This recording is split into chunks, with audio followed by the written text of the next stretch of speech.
Imagine being the pharaoh of Egypt, the most powerful man in the ancient world. You've got temples taller than your ego, priests who treat you like a god, and more gold than Scrooge McDuck's vault. Life's good. So what do? You decide to throw all of Egyptian religion, art and politics into a blender and hit puree.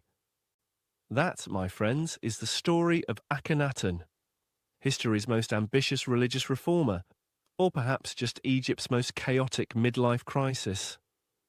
Before Akhenaten was Akhenaten, he was known as Amenhotep IV, born around 1353 BCE into Egypt's 18th dynasty, a time when the country was at its peak. Egypt had conquered its neighbours, its temples were stuffed with treasure, and the priests of Amun at Thebes were basically running their own spiritual tax empire. The pharaohs might have been gods on earth, but the priests had something even better: economic power. And young Amenhotep probably noticed that the Amun clergy had way too much of it. He looked at them, looked at himself, and thought, hang on, shouldn't I be the one everyone's worshipping? So when Amenhotep IV took the throne, he decided to make a few adjustments, minor ones. Like declaring that the entire religious system of Egypt was wrong. He introduced a brand new god, Aten, the sun disk, and promoted him as the only god worth worshipping. Out with the old pantheon, in with the shiny, glowing circle in the sky.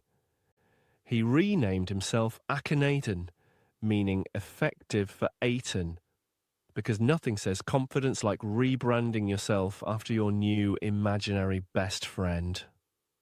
Then came the architectural equivalent of rage quitting.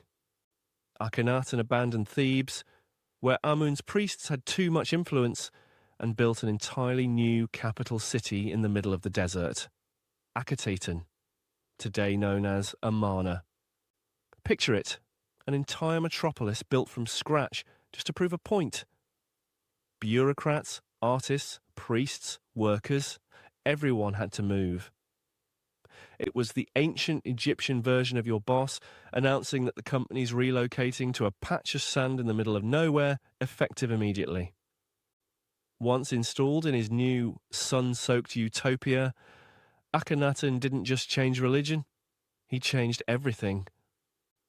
Egyptian art suddenly became weirdly realistic. No more idealized muscles or stiff poses. Now we had potbellies, drooping chins, and family portraits where the royal couple kissed under the rays of the sun god. It was intimate, domestic, and honestly, kind of sweet. Except that it also looked like someone had let Salvador Dali design the royal propaganda. But while Akhenaten was busy basking in the sunlight with his wife Nefertiti, yes, that Nefertiti, who became one of the most famous faces in history, the rest of Egypt was falling apart. Foreign allies were sending desperate letters begging for troops and gold, and Akhenaten's reply was basically, sorry, can't help, too busy worshipping the sun. Trade declined, military garrisons were neglected, and the empire's reputation started to crumble faster than a limestone statue in a sandstorm. And those priests of Amun? They were waiting. Oh, they were waiting. Because Akhenaten's sun cult had made them jobless, homeless, and furious. For nearly 2 decades he ruled as Egypt's first and only monotheist. But when he finally died, around 1336 BCE, everyone collectively agreed to pretend he never existed. His city was abandoned, his monuments smashed, and his name literally chiselled off the record.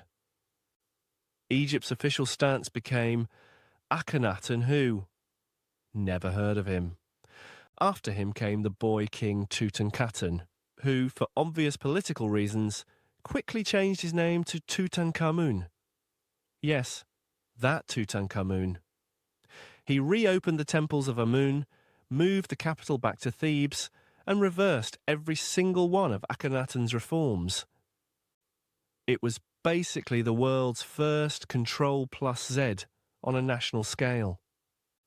So, was Akhenaten a visionary who tried to create the world's first monotheistic religion, or a delusional ruler who tanked his own empire because he thought he could outshine the sun? Historians still debate it. What's certain is that for one brief, bizarre chapter, Egypt's greatest civilization stopped worshipping gods shaped like falcons and jackals and decided to worship a circle. And that, dear viewers, is why ancient Egyptian history went through its awkward teenage phase. The one where it painted the walls with family selfies, listened to the cosmic hum of the universe, and told everyone else they were wrong.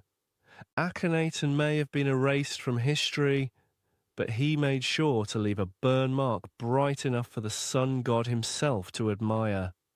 So next time you're feeling dramatic about a life change, new haircut, new job, new religion, just remember, whatever you're doing, it's probably less extreme than building an entire city in the desert to worship a glowing ball of light.